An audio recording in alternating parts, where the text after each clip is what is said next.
is about the camera distance, okay? So they give you this nice illustration of 4 or 5 different camera distances, okay? So everything from the extreme close-up here, to a regular close-up. A regular close-up is generally like shoulders and face, to a medium shot. All right, a medium shot is like you see there, usually waist to the head. And with medium shot, I'll also add that sometimes this technique is called a portrait shot. You know, think about like your high school yearbook pictures. Most likely they were a portrait shot from the chest up. So medium shot, portrait shot, they're basically the same thing. And then a long shot, this might not be the best example of a long shot. A long shot is usually the whole body, all right? And then this last image here would be what's known as an extreme long shot, all right? So remember, these are mise-en-scène techniques. These are the formal terms for these techniques. And that's just one half of the equation. The other half is the specific meaning or effect or feeling that these techniques convey. So again, going back to my little drawing here, okay? The technique is only half of the puzzle. The other half is what does it mean, okay? So throughout this short semester, we're going to be constantly going back and forth between the technique and its meaning. So let me show you here. I have some more examples. Play from current slide. Okay. So here, what we see is, what would this be called? Extreme close-up. And this is actually a shot or a photo still from a very famous film. One of the very first films ever made at the very beginning of the 20th century, over 100 years ago.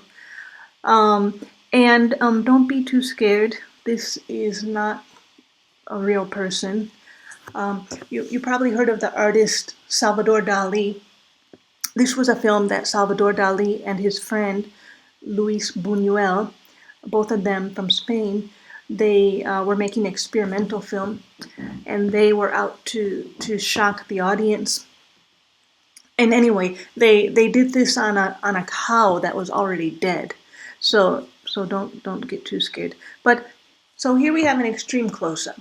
Extreme close-up, the technique. So what could it mean? Why would somebody use extreme close-up? Why would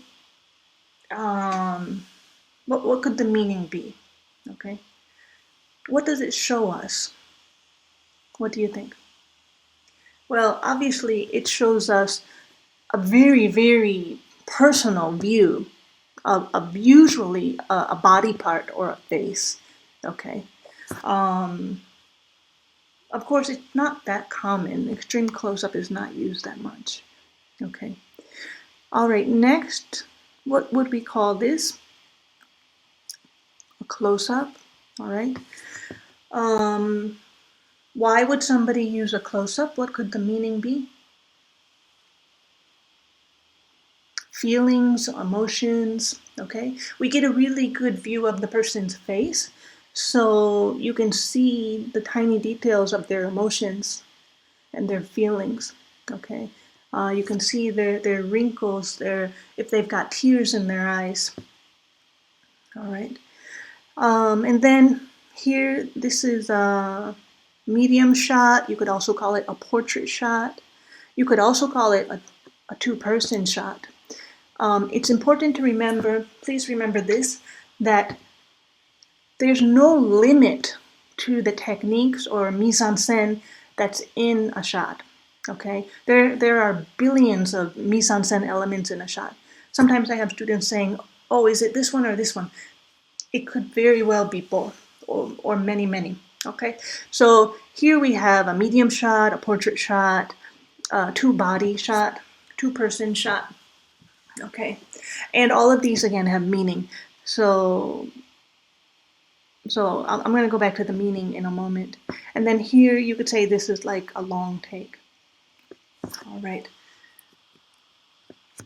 Okay, so what I want to talk about now, and it's in the article, is that there's a kind of equation or spectrum going on with camera distance. Okay, and you can play around with this on your cell phone at home. So the closer we get, the more personal information we get. Okay, the emotional information. So, like the extreme close-up, and then after that would be just a regular close-up. Okay, and as we move down the spectrum, what happens is we get more and more information about the setting or the location, and less information about the emotions or the emotions or feelings of the characters. Okay, so here, take this scene for example. Here we can see all about the setting, the location. It's somewhere outside, green, mountains. People are being crucified.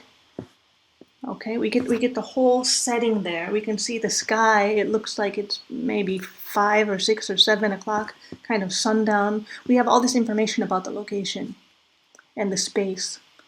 Whereas up here, we have zero information. We don't know, like, if they're in a bathroom or if they're on a farm or if they're in a bedroom. We have no clue about the setting.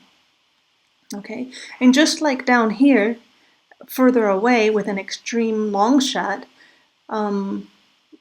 we can guess that these people are suffering, but we don't have any personal information of their faces. Okay, and so if we go back to the previous slide, something in the middle, like this medium shot or portrait shot, we get a little bit of both worlds. We get a little bit of both poles of information. So we do have some personal, emotional information, and we also have a little bit of information about the location and setting.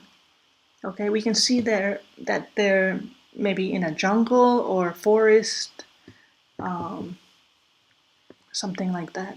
Okay, and then as we move further away here, we get more information about the location, and again, less about the feelings or emotions of the characters.